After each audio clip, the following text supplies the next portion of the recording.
자, 여러분, 지난 시간까지 우리가 체언 살펴봤던 거 기억나요? 명사, 대명사, 수사 함께 살펴봤고요.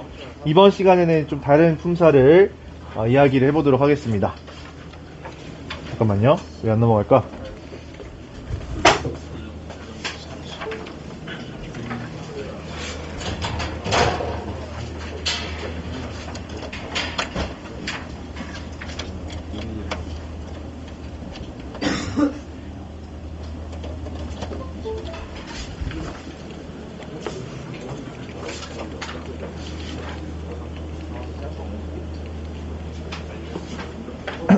자, 지난 시간에 우리 그 체언 살펴봤고, 오늘은 여러분 수식언이라고 하는 부분을 보도록 하겠습니다.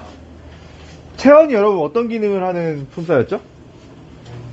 몸체자를 쓴다고 했죠. 그래서 문장 내에서 주성분들을 주로 구성하는 것이 바로 체언이라고 했는데, 이 명사, 대명사, 수사가 바로 그런 역할들을 하는 것이었어요. 자, 오늘은 수식언이라고 하는 우리 품사를 공부하게 될 텐데, 이 수식언이라는 명칭 자체에 이 품사의 기능이 담겨있죠. 어떤 기능을 하는 것? 그렇지, 꾸며주는 기능을 하는 품사를 우리는 수식언이라고 이야기합니다. 다른 말을 꾸며준다. 그런데 꾸민다는 말은 이해가 되지만 한정한다는 말은 좀 이해가 안 될 수도 있거든요. 근데 한정한다는 말은 뭐 어떤 의미냐면, 예를 들어서 우유 하면 우리 교실에도 우유가 너무 많죠. 그렇지? 이게 보통 명사이기 때문에. 근데 이 우유 하면 여기 한정돼. 이해됐죠? 그래서 수식언 하면은 이렇게 의미가 한정되는 기능도 있다라는 거예요. 자, 관형사부터 살펴보겠습니다. 여러분, 관형사는요, 국어의 품사 중에 가장 보수적인 품사, 기능이 굉장히 한정적인 품사입니다. 관형사의 기능은 딱 이거 하나예요. 뭐야? 체언을 자세히 꾸며주는 기능을 합니다. 이것밖에 몰라. 그래서 관형사는 문장 내에서 기능도 관형어의 기능밖에 못해. 굉장히 폭 좁은 녀석이다라는 거 알고 살펴보면 되겠습니다. 자, 선생님이 문장을 하나 만들어봤어요. 이 신발들은 새 신발 새 켤레이다 라는 문장이 있는데, 여기서 체언을 꾸며주고 있는 말이 3개 있거든요. 찾아볼래요? 새, 그쵸. 신발이라고 하는 체언을 각각 꾸며주고 있습니다. 얘네들을 우리는 지시관형사, 성상관형사, 수관형사라고 하는 걸로 이제 구분할 수 있거든요. 관형사의 종류가 이 3가지예요. 지시관형사, 성상관형사, 수관형사, 이렇게 3가지가 관형사의 종류입니다. 여러분, 지시라는 말과 성상이란 말은 앞으로 부사나 형용사를 공부할 때도 계속 나오는 말이거든요. 대략적인 의미를 지금 여기서 알아두면 좋아요. 지시라는 말은 사실 대명사 할 때도 공부했잖아요. 어떤 지시성을 갖는 것들을 우리가 지시 대명사, 지시 관형사, 지시 부사를 라고 부르는데, 이 지시라는 말에 들어가면 대개는 앞에 뭐로 시작해요? 저로 시작해요. 이로 시작하는 말은 누구와 가까운 경우? 말하는 사람, 화자와 가까운 경우. 그로 시작하는 경우는 청자와 가까운 경우. 저는 그로부터 먼 경우. 그렇죠? 그래서 관형사에도 마찬가지 그렇습니다. 자, 정의를 좀 얘기해보자면요, 지시관형사는 어떤 대상을 가리킬 때 쓰는 말. 그리고 성상관형사는 이 성상이라는 말 자체가 성질 상태의 준말이에요. 성상관형사라고 부릅니다. 성상관형사. 그리고 수량을 나타내는 말을 우리가 수관형사라고 이야기를 해요. 그래서 사실 성상관형사 어려운 게 아닌 게, 지시관형사는 분명하고 수관형사도 분명하잖아요. 그죠? 이 둘을 제외한 관형사를 그냥 우리는 성상관형사라고 생각하면 편합니다. 어렵지 않아요. 자, 그러면 세 각각 지시, 성상, 수로 구분해 볼까요? 네. 이는 뭐야? 지시, 세, 성상, 세, 수로 우리가 구분을 할 수 있습니다. 자, 그럼 좀 더 나아가 볼까요? 다음 문장에서 관형사를 한번 찾고 각각 지시, 성상, 수 관형사로 분류해 보도록 하겠습니다. 자, 이런 문장이 있는데, 자, 각 문장에 하나씩만 있어. 관형사가. 보겠습니다. 나는 이 세상에서 돈가스가 제일 좋아. 이 보여요? 이. 그럼 제일은 아니에요? 제일은 왜 아니죠? 좋다라고 하는 말을 꾸며주고 있는데, 좋다는 체언이 아니죠. 그렇죠? 자, 그래? 내 돈가스 새 것인데 먹을래? 라고 했어요. 새 보여요? 내는 안 돼? 내도 지금 돈가스 꾸며주잖아. 나의 돈가스, 얘는 왜 안 돼? 나는 뭐기 때문에? 관형어야. 얘는 관형어, 그러니까 기능, 문장 내에서 기능은, 체언을 꾸며주는 기능은 맞아. 그런데, 내는 나의의 준말이죠. 근데 나는 품사가 뭐였어요? 대명사였잖아. 그쵸? 얘는 대명사의 품사는. 새는 뭐다? 당연히 관용어의 기능을 하고 있고 품사 또한 관형사다. 얘는 관형사 기능밖에 못한다. 관형어 기능밖에 못하는 품사를 우리가 관형사라고 한다 했어요. 자, 아니야. 두 개 더 시키지 뭐. 두는요. 수관형사야. 개를 꾸며주고 있죠. 개는 뭐였죠, 여러분? 의존명사 중에? 단위성 의존명사라 했던 녀석이잖아. 명, 개, 말이, 포기. 기억나죠? 그죠? 자, 웬 사람이 이렇게 많이 먹니? 해서. 웬 보여요? 여러분 혹시 웬이랑 웬 차이 알아요? 발음이 똑같네. 그쵸? 웬과 웬 구분할 줄 알아요? 어떻게 구분해요? 웬은요, 밑에 있는 웬은요, 왠지의 경우에만 써요. 그 이외에 웬이 나왔다. 그러면 무조건 이거라고 생각하면 돼요. 관형사인 웬을 씁니다. 이해됐죠? 자, 웬. 자, 그 다음 마지막 문장. 너 어느 세월에 다 먹으려고 해? 어서 먹자. 찾아보세요. 너 어느 세월에 다 먹으려고 해? 어서 먹자. 어느가 보이죠? 어느가 지금 뭘 꾸며주고 있어요? 세월이라는 말을 꾸며주고 있죠. 그럼 어느도 뭐야? 관형사예요. 그래서 여러분이 5가지의 관형사를 잘 찾았는데, 그럼 각각 지시, 성상, 수관형사를 분류해 볼까요? 자, 나는 이 세상에서 돈가스가 제일 좋아해서 이는 뭘까요? 이는 분명히 지시인 것 같고, 내 돈가스 새 것인데 했을 때 새는요? 성상. 두 개 더 시키지 뭐지? 수관형사 분명하죠. 근데 웬과 어느는 좀 헷갈리잖아요. 웬, 어느는 어디 들어가야 될까? 성상? 지시? 두 가지 의견이 분분한데, 결론을 선생님이 내려주자면, 여러분, 지시대명사 공부할 때, 우리가 근칭, 중칭, 원칭도 있었지만, 뭐도 있었어? 미지칭, 부정칭도 있었죠. 알지 못하는 대상도 지시대명사로 넣었지. 그러면, 어느랑 웬은 어디 넣어야 될까요? 이것도 지시관형사에 넣고 있습니다. 그쵸? 이 정도만 알면 돼요. 이 정도만 알면 여러분 관형사에 대해서 충분히 많이 알게 된 겁니다. 자, 그러면 선생님이 그 수사 공부할 때 마지막 수사의 특징 중에 하나가 뭐였냐면, 수사랑 수관형사는 형태가 같기 때문에 어떻게 해야 된다? 구분할 줄 알아야 된다라고 했어요. 거기에 대한 이야기를 지금 하겠습니다. 수사와 수관형사 구분하는 거 어렵지 않아요. 왜냐면 수사는 기능상 품사가 뭐예요? 체언이고, 그지? 관형사는 뭐예요? 수식어이죠. 그럼 수식어는 뒤에 꾸밈의 대상이 되는 말이 와야 되고, 수사 뒤에는 체언이기 때문에 체언 뒤에는 뭐가 붙게, 여러분? 체언 뒤에는 뭐가 붙어야 될까요? 조사가 붙어야 돼요. 그쵸? 그러니까 수사 뒤에는 체언이 붙고, 수사 뒤에는 조사가 붙고, 수관형사 뒤에 뭐가 붙는다? 체언이 온다 라고 생각하면 됩니다. 그래서 한번 구분해 보겠습니다. 자, 문장 3개가 있는데요. 여러분, 각각 수사와 수관형사를 찾아보겠습니다. 첫 번째 문장, 숫자를 나타내는 말 찾아보세요. 둘, 셋, 찾았어요? 그리고 두 번째 문장, 몇도 그래요? 몇도 수사야? 수사야. 뭔가 부정확한 숫자더라도 수사로 포함을 합니다. 자, 세 번째, 세넷. 이것도 약간 부정확하잖아. 한두 사람, 세넷, 서너, 이런 것들 우리 분명히 쓰는 말이잖아요. 이것 또한 수사에 넣고 있습니다. 합성어라고 하거든요. 합성어. 합성수사라고 부르는 녀석들인데. 자, 그러면 6개를 찾았는데 각각 수사와 수관형사를 구분해 볼게요. 학생 둘이 했을 때 둘은 뭘까요? 수사. 사과 3개를 나눠 먹을 때 셋은요? 수관형사. 몇 사람이 나올 수 있어? 사람을 꾸며주고 있으니까 수관형사. 몇이 오는 줄 알아야 수사. 세넷만 수사. 서너 명 수관형사. 쉽죠? 이렇게 구분하면 된다. 자, 다음으로 문제 한번 풀어보겠습니다. 관형사에 관련된 문제 풀어보면 여러분 좀 더 잘 이해가 될 거예요. 보기를 참고할 때 밑줄 친 말에 대한 이해로 적절하지 않은 것을 골라보자. 보기는 그냥 읽지 않겠습니다. 자, 1번. 살다 보면 이런 일을 당하기도 하는구나 하실 때, 이런이 지금 뭘 꾸며주고 있어요? 일을 꾸며주고 있고, 저로 시작하니까 무슨 관형사? 지시관형사다. 그래서 자, 이런은 지시관형사로 문장에서 체언인 일을 수식하는 관형어로 쓰인 것이겠군. 당연히 관형어로 쓰였겠죠. 관형사는 뭐로밖에 안 쓰인다? 관형어로밖에 안 쓰인다. 그쵸? 자, 두 번째, 딸 중에서 셋째 딸이 제일 예쁘다는 말은 믿을 수가 없다.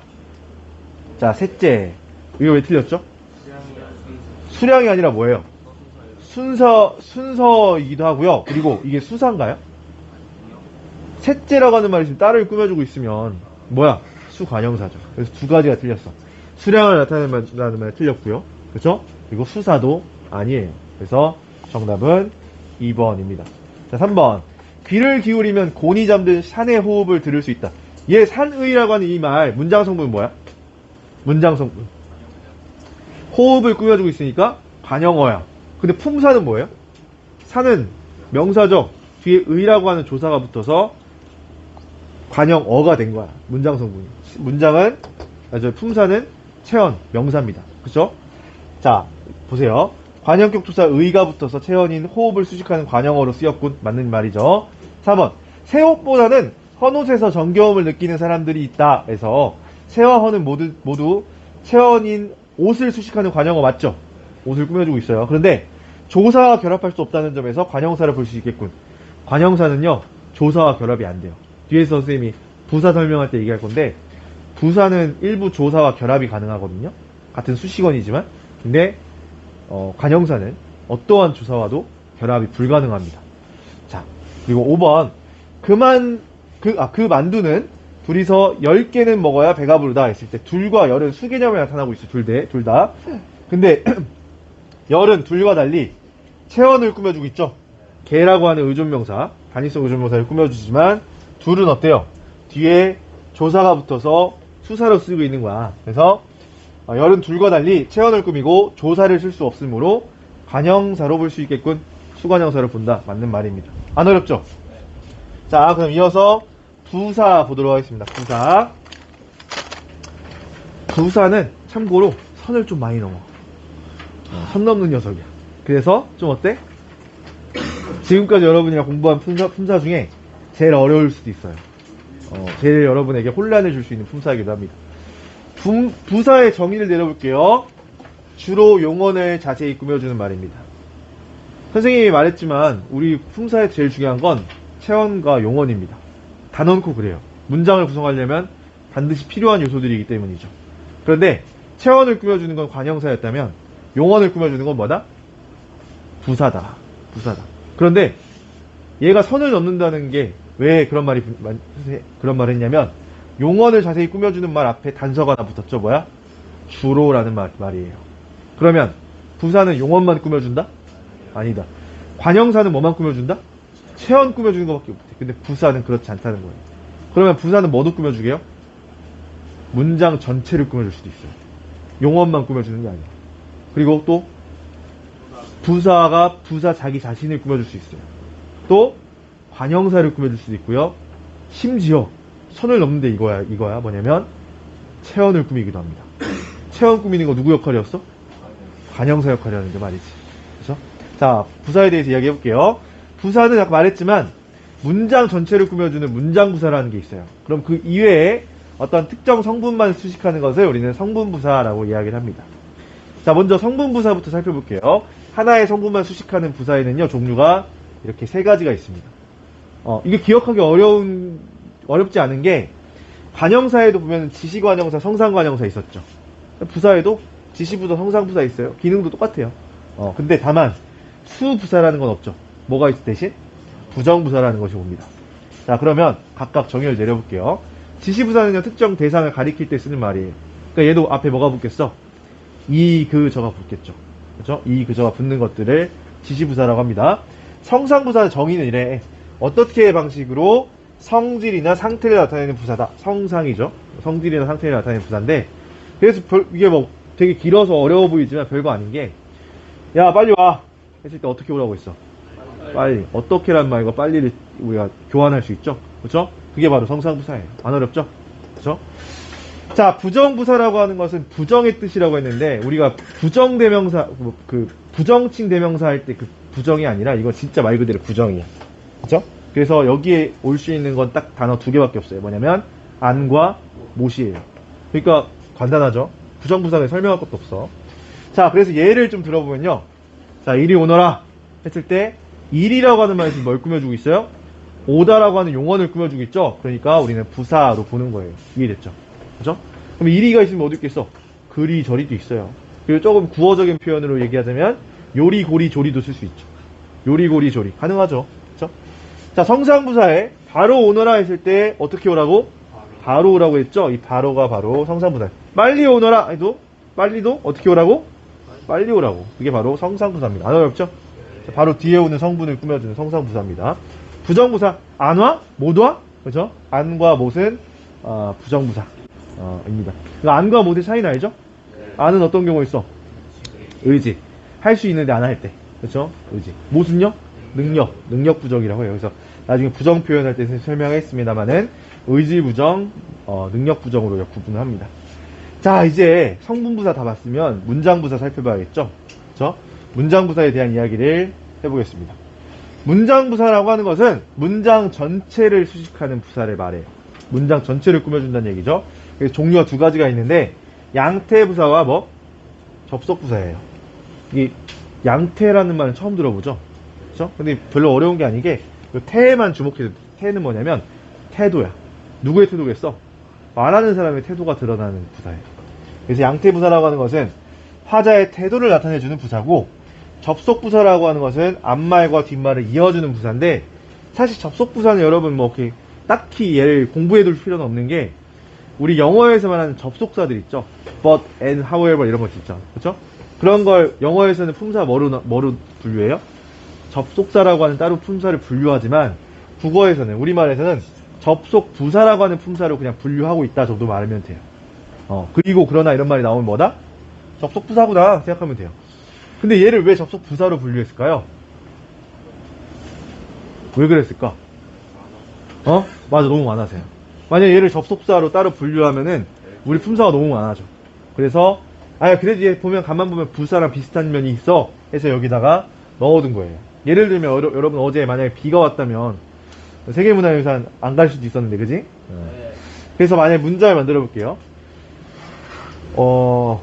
오늘 비가 왔다.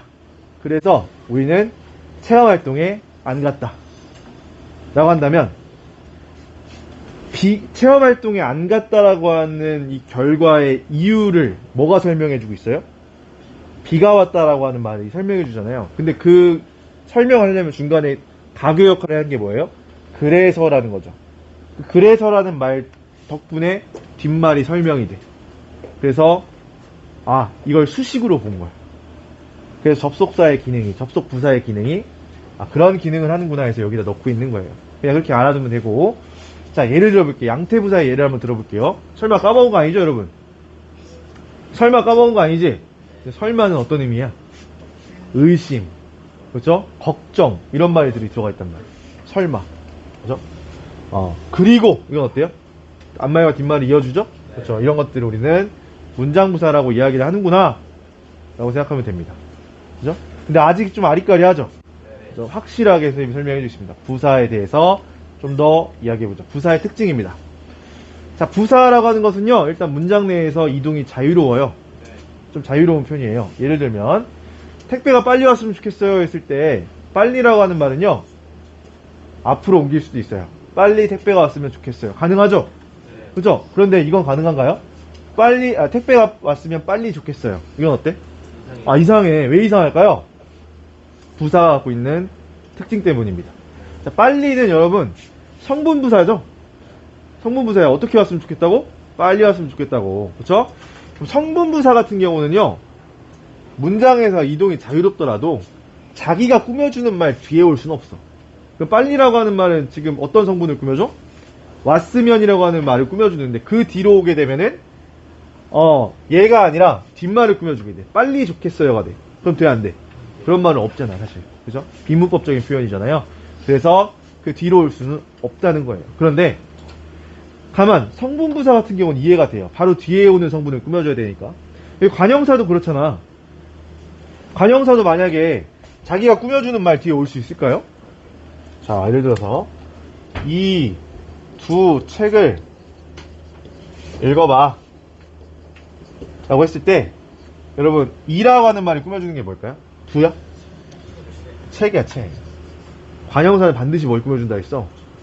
체험만 꾸며준다 했어. 여러 개가 관형사가 오더라도 무조건 바로 뒤에 오는 체험을 꾸며주는 거야. 두도 책이야. 그쵸? 꾸며주는 겁니다. 근데 만약에 이 두라고 하는 말을 책 뒤로 옮기면 책 두를 읽어봐? 책 두을 읽어봐? 이상하죠? 그쵸? 이상한 문장이 된다, 이거. 반드시 꾸며주는 말은 앞에 와야 되는데 문장부사 같은 경우는, 여러분, 문장부사 같은 경우는 어떤 특정 성분을 꾸며주는 게 아니기 때문에, 어느 위치에 와도 자유로운 편이에요. 자, 과연 택배가 오늘 도착할 것인가, 이거, 과연이란 말을 이 문장 안에 넣어도 되죠. 택배가 과연 오늘 도착할 것인가. 그리고, 택배가 오늘 과연 도착할 것인가도 돼요. 그죠? 그런데, 선생님이 아무리 부사가 선을 넘는다고 해도, 그래도 지킬 선이 하나 있긴 해. 뭐냐면, 다른 애들이 꾸며주고 있는 데는 개입하진 않아요. 자, 이거 말 되나 보세요. 택배가 오늘 도착할 과연 것인가? 이 말이 왜 안 될까요? 왜 이상해? 자, 택배가 오늘 오늘 도착할 과연 것인가 왜 안 될까? 그렇지. 도착할이라는 말이 지금 뭘 꾸며주고 있어요? 것이라고 하는 의존명사를 꾸며주고 있는데, 여기에 과연이 끼면 선 넘는 거지. 그죠? 그래서 안 낀다. 비슷한 게 뭐가 있냐면,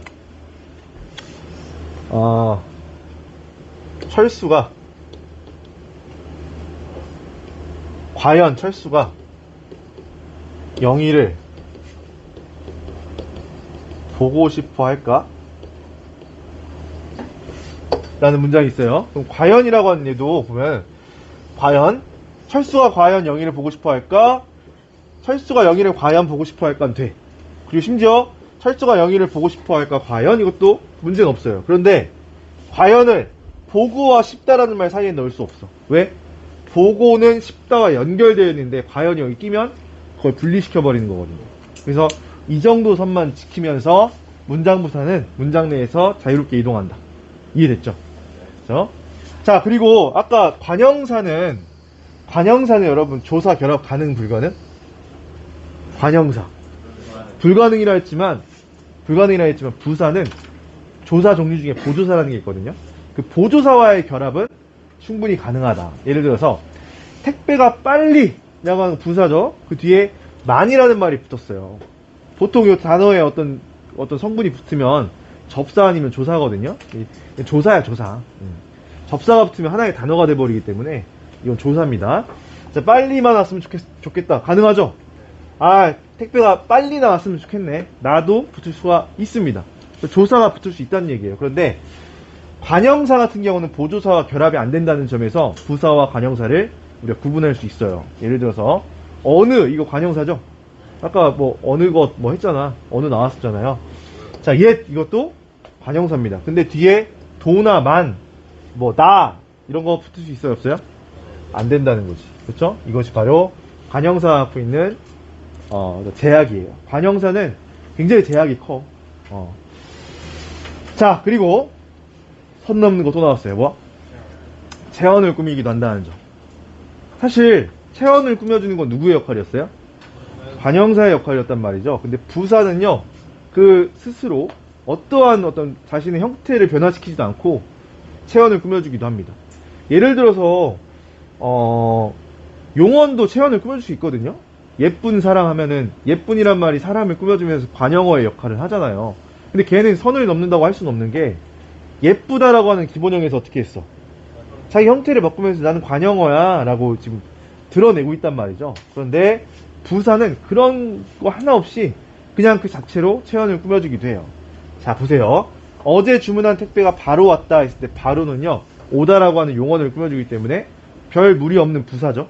그죠? 그런데 내가 주문한 택배는 바로 이것이다 했을 때 바로는 지금 뭘 꾸며주고 있어요? 이것을 꾸며주고 있다. 이것은 뭐예요? 대명사 체언이죠. 자, 그러면 이것의 품사는 뭘까요? 뭐여야 될까? 관형사로 봐야 될 것 같잖아. 그렇지만 체언을 꾸미고 있더라도 품사는 여전히 부사로 본다는 점. 사실 이게 이제 문법 학자들끼리 좀 부딪히는 지점이기도 해요. 왜냐면 다음 부분에서 공부하겠지만 품사 통용이라고 하는 개념이 있거든요. 품사 통용? 품사 통용이 뭐냐면 형태가 같더라도 기능에 따라서 품사를 부여하는 거야. 그래서 하나의 단어가 여러 개의 품사를 가질 수도 있다는 거지. 예를 들면 수사와 수관형사가 그렇잖아. 수사는 수사의 역할을 할 때, 같은 숫자를 나타내는 말이더라도 수사의 역할을 할 때 수사라고 했고, 수관형사는 뒤에 체언을 꾸며줄 때 수관형사라고 했잖아요. 그럼 얘도 예를 들면 바로라고 하는 것이 지금 뒤에 체언을 꾸며주고 있을 때 그냥 관형사로 보고, 영어 꾸며줄 때 부사로 보면 되게 간단한 문제인데 특이하게 이것만. 특이하게, 부사가 체언을 꾸며주고 있을 때더라도 부사로 보는 품사 고정의 입장이라고 하거든요. 그거를. 품사를 고정시켜놨다는 거야. 품사 고정의 입장을 취하고 있다는 점. 이건 여러분께서 꼭 기억해 놔야 됩니다. 만약에 예를 들어 선생님이 이런 문장 줘놓고 바로의 품사를 쓰시오라고 하면은 어떻게 하겠어? 많은 친구들이 관형사라고 쓸 수도 있단 말이야. 근데 실제로는 뭐야? 부사예요. 선생님 이거 어떻게 구분해요? 어떻게 구분해요? 방법은 있어요. 어떻게 구분할까요? 여러분은 다행히 우리말을 쓰는 사람들이죠. 얼마든지 새로운 문장들을 만들어낼 수 있지. 바로라고 하는 말을 용언 앞에 한번 더 보세요. 어떤 용언이든 여러분 만들어서 그 용언 앞에 뒀을 때 말이 된다. 그러면 부사예요. 이해됐죠? 왜냐면 체언은 역으로 생각하면은 관형사는 체언 말고 다른 말을 꾸며줄 수 있어 없어? 없다는 거지. 만약에 바로라고 하는 얘가 체언이 아닌 용언을 꾸며줄 수 있다. 그러면 얘는 관형사가 아닌 거예요. 이해됐죠? 자, 다섯 번째, 시간을 나타내는 부사들이 있거든요. 내일, 어제, 오늘 이런 말들 있죠. 이런 거는 우리가 지시부사에 넣고 있어요. 어제 주문하다라는 말 꾸며주고 있죠. 오늘 오다라는 말을 꾸며주고 있잖아. 지시부사라고 합니다. 그런데 재밌는 건 뭐냐면 이런 부사는요 또 명사로 쓰이기도 해요. 이땐 또 품사가 명사야. 이 입장이 바로 뭐냐면 품사 통용의 입장인데, 예를 들어서 야, 오늘이 마지막 기회입니다. 오늘이 마지막 기회예요 했을 때 오늘이라고 하는 말 뒤에 이가 붙었죠. 이라고 하는 조사 우리가 주격조사라고 하거든요. 격조사라고 하는 녀석은 체언에 밖에 붙을 수가 없어. 그러니까 얘는 어쩔 수 없이 체언으로 인정을 해야 되는 거야. 오늘은 명사예요. 알겠죠? 그렇죠? 그래서 실제로 검색 그 국어사를 찾아보면 오늘은 명사가 첫 번째 기능이고요. 두 번째 기능으로 부사가 나와요. 부사. 이해됐죠? 보이죠? 자, 그래서 이 품사 고정과 품사 통용이라고 하는 요 어떻게 보면 이론은 서로 상반되는데, 참고로 시험 문제에는 품사 통용에 관련된 내용들이 진짜 많이 나와요. 이번에 선생님이 시험에 냈을까요? 안 냈을까요? 냈어요. 참고로 선생님 시험 문제 다 냈거든요? 다 냈는데, 총 16문제를 냈습니다. 선생님은. 신건호 선생님은 아직 선생님한테 전달 못 받아가지고. 근데 선생님은 일단 16문제 냈고, 지난번에 30문제 나왔죠? 그죠? 16문제를 냈고, 지난번에 선생님이 문법을 되게 조금 내고, 문학을 되게 많이 냈죠. 그죠? 근데 이번에는 딱 절반씩 맞췄어요. 문법 8, 이제, 문학 8이에요. 객관식 서답형 개수도 똑같아요. 근데 문학은 조금 쉽게 냈다면, 문법은 여러분 생각할 문제들을 냈다. 근데, 품사 통용. 냈을까, 안 냈을까? 무조건 냈어요. 무조건 냈어요. 그래서 유의해서 봐야 됩니다. 자, 여섯 번째. 의성어와 의태어. 이거 우리가 시에서는 음성상징어라고 하는 것들이죠. 얘는 성상부사에 넣고 있어요. 예를 들어서 비가 주룩주룩 내린다. 어떻게 내린다고? 주룩주룩. 어떻게로 바꿀 수 있죠? 성상부사. 접시가 어떻게 깨졌어? 쨍그랑. 성상부사에 넣고 있다. 자, 그러면 이어서 품사 통용과 품사 고정에 대한 이야기를 좀 더 해볼게요. 이거 왜냐면 여러분 중요하다고 계속 강조했잖아요. 품사 통용이라고 하는 것은 하나의 단어가 둘 이상의 품사로 쓰일 때 말하는 것이고, 고정이라고 하는 것은 하나의 단어는 하나의 품사로만 쓰이는 것을 말해요. 근데 아까 말했지만 품사 고정은 뭐에만 볼 수 있어? 체언을 꾸며주는 부사. 거기에만 볼 수 있다. 품사 통용은 그 이외의 것들에서 보입니다. 자, 여러분, 첫째. 이거 품사 뭘까요? 첫째. 한번 떠오르는 품사 다 얘기해봐. 첫째. 뭐라고? 관형사, 수관형사를 쓸 수 있죠? 첫째 딸 아까 나왔잖아. 그쵸? 그리고 수사, 서수사 첫째잖아. 또 있어. 명사로 쓸 수 있어요. 나 우리 집 첫째예요. 그랬을 때 첫째? 뭐야? 첫째 아들이라는 뜻이잖아요. 뒤에 둘째 나올 필요 없잖아. 그쵸? 그렇기 때문에 이것은 명사. 첫째 아들이라는 뜻. 또 야, 신발은 첫째로 발이 편해야 돼 했을 때 그 첫째로도 우선의 의미를 쓸 때 선생님이 뭐라고 했어? 명사로 쓸 수 있다고 이야기를 했습니다. 그래서 첫째는 같은 형태를 갖고 있는 단어지만 수사, 관형사, 명사로 각각 쓰일 수 있는 그런 단어들입니다. 이해됐죠? 자, 이는 어때요? 이 양 뭐야? 이 양 뭐야? 진짜 물어보고 싶은 게 아니라 예를 드는 거야. 이 양 뭐야 했을 때 이는 지금 어떤 역할을 해요? 약이라고 하는 명사를 꾸며주죠. 그죠? 그러면 얘 역할은 뭐야? 지시관형사야. 지시관형사야. 근데 세종대왕께서 썼던 그 훈민정음 서문에 보면 이를 위하여란 말 나오죠. 그죠? 이 뒤에 르이 붙으면 뭐가 될까요? 대명사야. 이를 위해. 그때 이는 뭐야? 대명사. 지시대명사. 그래서 이라고 하는 것은 대명사로 쓰일 수도 있고 관형사로도 쓰일 수 있다. 품사통용이에요. 자, 오늘은요, 아까 말했지만 부사로 쓰일 수도 있지만 뭐도 쓰일 수 있다? 명사로 쓰일 수도 있다. 이게 바로 품사통용이에요. 이거 말고도 많아요. 예를 들어서 여러분 크다. 선생님이 얘기했죠, 저번에. 크다. 크다는 뭐도 있어? 형용사, 동사 다 된다 했지? 그지? 그리고 박다도 마찬가지야. 자, 예를 들어서 오늘은 참 달이 밝네 라고 했을 땐 뭐야? 형용사야. 그 상태를 말하는 거야. 근데 아침에 오면 날이 밝는다. 이때는 어때? 이때는 동사야. 그렇죠? 밝는 과정을 얘기하는 것이기 때문에. 그렇죠? 그래서 크다, 밝다 이것도 품사 통용의 예로 얘기할 수 있어요. 또 뭐 있다도 그래. 있다도 동사, 형용사 다 있어. 이거는 뒤에서 용어는 공부할 때 선생님이 좀 더 자세히 설명하겠습니다. 품사 통용의 예는 무수하게 많습니다. 자, 그리고 품사 고정의 입장을 차라리 그래서 여러분 기억해 두는 게 좋아요. 하나의 단어는 하나의 품사로 고정하는 것은 부사에 해당한다. 부사가 체언을 꾸며주더라도 부사다. 이게 품사 고정이라고 보면 되는데, 자, 아주 다만 겨우는요, 아무리 체언을 꾸며주더라도 무조건 부사로만 쓰이는 단어들입니다. 자, 예를 들어서 겨우라고 하는 말 써볼게요. 겨우 죽다 살았네. 겨우 죽다 살았네 했을 때 겨우는 뭘 꾸며줘요? 죽다 살았다. 그치? 라는 말을 꾸며줘요. 어쨌든 용언을 꾸며주고 있단 말이죠. 근데 야 겨우 이것밖에 안 돼 했을 때 겨우는 지금 뭘 꾸며주게 돼요? 이것을 꾸며주게 돼요. 체언을 꾸며주죠. 체언을 꾸며주더라도 겨우는 뭐다? 부사다. 이해됐죠? 자, 그럼 문제 풀고 넘어가겠습니다. 자, 보기 1을 참고하여 보기 2를 설명한 내용으로 적절하지 않은 것을 골라보겠습니다. 보기 1은 읽지 않겠습니다. 자, 1번 기억을 보니까 관형사는 명사를 수식할 수 있군이라 했어요. 자, 이거 뭐예요? 수관형사예요. 명은 단위성 의존명사예요. 관형사는 명사를 수식할 수 있죠. 자, 니은을 보니 부사는 또 다른 부사를 꾸밀 수 있군. 자, 니은 더욱은 부사입니다. 자주도 뭐예요? 부사예요. 더욱은 만나자를 꾸며요? 자주를 꾸며요? 자주라고 하는 부사를 꾸며주고 있죠. 자, 저 새 책이 누구의 것이지 했을 때 저라고 하는 말이 지금 관형사예요. 근데 관형사는 뭘 꾸며준다? 체언을 꾸며줘요. 뒤에 새가 왔지만 새를 꾸며주는 게 아니라 뭐예요? 책이야. 책을 지시하는 거야. 그렇죠? 그렇기 때문에 3번 관형사는 또 다른 관형사를 수식할 수 있다? 이 말은 완전 틀린 말이에요. 이거 볼 것도 없어. 이 말 자체가 말이 안 돼. 관형사는 뭐밖에 못 꾸며? 체언을 꾸미는 것밖에 안 된다.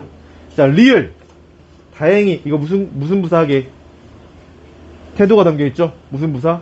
양태부사다. 저 문장부사죠.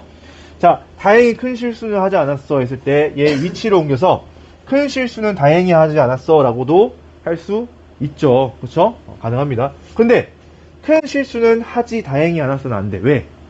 하지 않았다라고 하는 말 연결을 끊어버리는 그런 선은 안 넘는다. 그렇죠? 그래서 맞고요. 5번 너를 만나서 무척이나 즐거웠어 했을 때 무척은 품사가 뭘까요? 무척 즐겁다. 무척 어떻게 즐겁다고? 무척 즐겁다고. 무척은 부사예요. 부사. 그렇죠? 근데 뒤에 이나가 붙었어. 이거 접사겠습니까? 조사예요. 그렇죠? 즉 보조사가 붙을 수 있군. 맞는 얘기입니다. 안 어렵죠? 할만하지? 자, 요 문제 풀고 감탄사 보고 끝내겠습니다. 감탄사는 1분이면 끝나. 자, 보기에 대한 설명으로 가장 적절한 것을 골라보겠습니다. 보기 설명을 읽지 않겠습니다. 자, 기억. 그녀는 매우 빨리 달린다. 자, 기억에서 매우는 용언을 수식하고 있다. 매우가 뭘 꾸며주고 있어요? 빨리예요, 달린다요? 빨리를 달리고, 빨리를 지금 꾸며주고 있죠? 그렇죠? 그렇기 때문에 용언 수식해주고 있다. 틀린 말이고요. 자, 니은에서 설마는 체언을 수식하고 있다. 자, 설마 나에게 맞는 옷이 없을까? 해서 설마가 나를 꾸며주고 있나요? 아니죠. 선생님 근데 헷갈리는데요? 그러면 어떻게 해보라? 뒤에 옮겨봐. 왜냐면 만약에 설마라는 말이 나를 꾸며주고 있다면 뒷말로 옮겼을 때 의미가 달라져. 근데 나에게 설마 맞는 옷이 없을까 해도 상관없어. 그렇죠? 똑같은 말이야. 자, 그래서 체현을 수식하고 있다. 틀린 말이고요. 자, 우리 학교 바로 옆에 우체국이 있다. 바로가 지금 뭘 꾸며주고 있어요? 옆을 꾸며주고 있어. 그러면 얘는 뭘 꾸며주고 있는 거야? 체현을 꾸며주고 있는 거지. 옆은 명사잖아. 그쵸? 부사를 수식하고 있어? 틀린 말이죠. 자, 리을. 자, 내 차는 얼마 전까지 아주 새 차였다. 아주식 뭐 꾸며주고 있어요? 새를 꾸며주고 있어. 아주 새 거라는 거야. 어떻게 새 거라고? 아주 새 거라고. 그쵸? 그래서 관형사를 수식하고 있다. 맞는 말이죠. 정답은 4번. 과연 그 아이는 재능이 정말 뛰어나고 했을 때 과연은 여러분 무슨 부사? 무슨 부사야? 양태부사야. 문장부사야. 근데 정말은 어때요? 어떻게 뛰어나다고? 정말 뛰어나다고. 그쵸? 그러니까 성분부사죠? 자, 그래서 미음에서 과연과 정말은 문장을 수식하고 있다. 뭐만 문장을 수식하고 있어요? 과연만. 정말은 안 돼.